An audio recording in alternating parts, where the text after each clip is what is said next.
हर हर महादेव। शिव गुरु के चरणों में प्रणाम, माँ पार्वती के चरणों में प्रणाम। हे गुरु भाई बहन, आज मैं फिर रोज की तरह बहुत सुंदर कथा लेके आया हूँ, जिसे आप ध्यान से सुनिए और समझिएगा।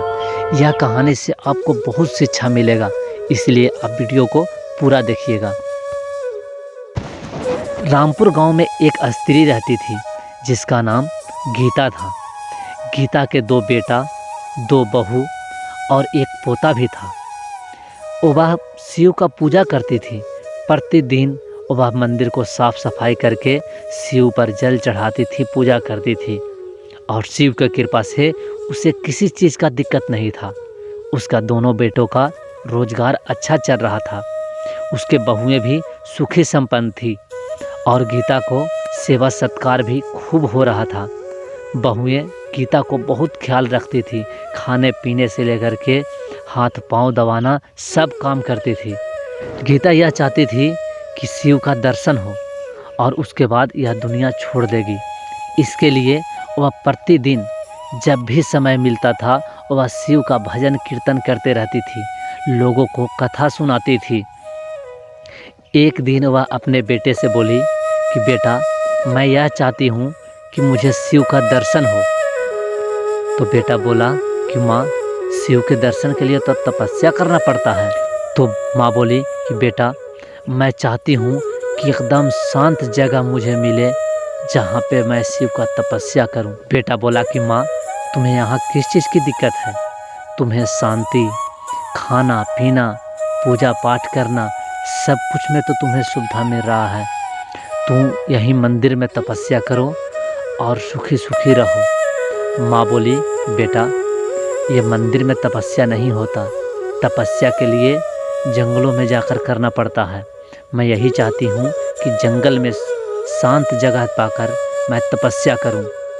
बेटा बोला कि माँ, तू घर छोड़कर कहीं न जाओ माँ, तुम्हें किस चीज़ का दिक्कत है? यहाँ पे प्रभु के कृपा से सब कुछ तो है हम लोगों के पास, तू यहीं पे रहो।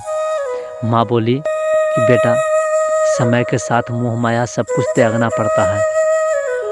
उसे बहुएं भी बहुत समझाई, लेकिन गीता किसी को बात न मानी और वह सारा मोह माया को त्याग कर शिव के भक्ति में लीन होकर वह घर से जंगल की ओर चल दी। बेटे बहुएं सब रोने लगे। उसे बहुत समझाई लेकिन वह नहीं मानी। गीता जब रास्ते में जा रही थी तो वह शिव का भजन कीर्तन करते हुए जा रही थी। उसे देखकर एक और औरत मिल गई रास्ते में। वह पूछ दी कि बहन, तू शिव का कीर्तन भजन करते हुए कहाँ जा रही है? तो गीता बताई कि मैं शिव के दर्शन के लिए तपस्या करने जा रही हूँ। तो वह दूसरी औरत जो मिली थी वह बोली कि बहन, मैं भी शिव का बहुत बड़ा भक्त हूँ। मैं दिन रात शिव के भक्ति में लीन रहती हूँ। मैं भी यही चाहती हूँ कि शिव का दर्शन हो। चलो हम भी तुम्हारे साथ चलते हैं। तो दोनों साथ में हो गई और दोनों शिव का कीर्तन भजन करते हुए आगे बढ़ रही थी। कुछ दूर गई तो एक औरत और मिल गई। तो वह पूछ दी कि बहन, शिव का भजन कीर्तन करते हुए कहाँ जा रही हो? तो गीता बताई कि मैं शिव के दर्शन के लिए जा रही हूँ, तपस्या करने। तो वह औरत भी बोली कि मैं भी शिव का बहुत बड़ा भक्त हूँ, मैं भी साथ चलूँगी। तो तीनों साथ में चलने लगे और तीनों शिव का भजन कर रहे थे। यह देख करके माँ पार्वती शिव से बोली कि हे स्वामी, देखिए आपके भक्त, आपके शिष्या आपके दर्शन के लिए किस तरह से कीर्तन भजन करते हुए आगे बढ़ रही है, आप उसे दर्शन क्यों नहीं दे देते? शिव बोले कि हे पार्वती, वह है तो मेरे शिष्या ही, लेकिन इतना आसान नहीं है दर्शन देना। उसे परीक्षा से गुजरना पड़ेगा, तब दर्शन मिलेगा। उसके बाद शिव ने चांदी के सिक्कों से भरा हुआ एक घड़ा उसके रास्ते में रख दिए। तो गीता अपने भक्ति में लीन थी, उसे कुछ दिखाई नहीं दिया। दूसरी औरत थी, वह भी अपने भक्ति में लीन थी, उसे भी कोई ध्यान नहीं रहा उस घड़ा पर। लेकिन जो पीछे थी तीसरी औरत, उसे ध्यान पड़ गया उस घड़ा पर। वह देखी कि चांदी के सिक्कों से भरा हुआ घड़ा है। वह उस घड़ा को उठा ली और बोली, हे प्रभु, आपके कृपा से हमें बहुत सारा धन मिल गया, अब हमें क्या चाहिए? मैंने जो पूजा की थी उसके बदला में आप बहुत कुछ दे दिए प्रभु, मैं आपके ये धन से बहुत खुश हूँ। वह घड़ा लेकर के लौट गई। फिर दोनों आगे बढ़ने लगी। उसके बाद शिव ने सोने के सिक्कों से भरा हुआ एक घड़ा रख दिए। तो ये दोनों आगे बढ़ रही थी, गीता का पैर उस घड़ा से टकरा गया, लेकिन फिर भी उस पर वह ध्यान नहीं दी। और यह दूसरी औरत थी, वह देखी तो देख रही है वहाँ पे सोना के सिक्का से भरा हुआ घड़ा है। वह उस सिक्कों से भरा हुआ घड़ा को उठा ली और बोली, हे प्रभु, आपने जो यह धन दिया मैं इससे बहुत खुश हूँ। आपको जो तपस्या किया उससे आपने मेरे लिए बहुत कुछ दे दिए प्रभु। और वह कहकर अपने घर की ओर वह लौट गई। अब अकेले गीता वह जा रही थी। उस शिव ने हीरा और मोती गीता के रास्तों में गिरा दिए। यह देखकर गीता बोली, हे प्रभु, आपके कृपा से मुझे किसी चीज़ का दिक्कत नहीं है। मेरे बेटे का रोजी रोजगार भी अच्छा चल रहा है। यह प्रभु, मैं धन नहीं, मैं आपका दर्शन पाना चाहती हूँ। इतना कहकर वह आगे बढ़ने लगी।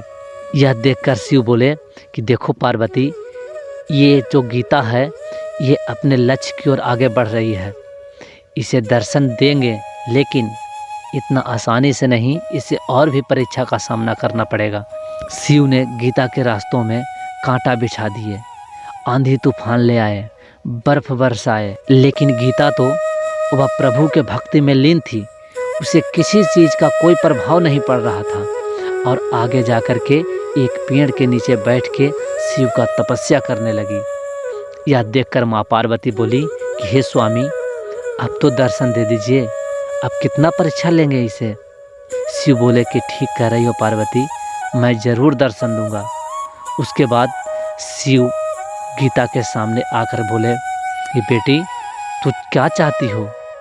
आंखें खोलो, मैं तुम्हारे तपस्या से खुश हूँ। गीता ने जब आंख खोल के देखी तो साक्षात प्रभु शिव वहाँ पे खड़ा थे और वह हाथ जोड़कर बोली कि हे प्रभु, मैं आपके दर्शन से धन्य हो गई, मुझे किसी चीज़ की कमी नहीं है। मैं यह चाहती हूँ कि मैं अपना शरीर त्याग कर स्वर्ग की प्राप्ति करूँ। शिव बोले कि ठीक है। और उसी समय इसका आत्मा निकल गया और वह गीता स्वर्ग की प्राप्ति की। उसके बाद शिव अपना कैलाश पर चले गए। गीता स्वर्ग में वास करने लगी और उसके बेटे पोते बहुएं अपना घर में सुखी सुखी रह रही थी। तो हे गुरु भाई बहन, इस प्रकार से गीता के तपस्या का फल मिला। आप वीडियो को ध्यान से देखे होंगे। वीडियो कैसा लगा आप कमेंट में ज़रूर लिखिएगा और वीडियो को लाइक, चैनल को सब्सक्राइब ज़रूर कर दीजिएगा। हर हर महादेव।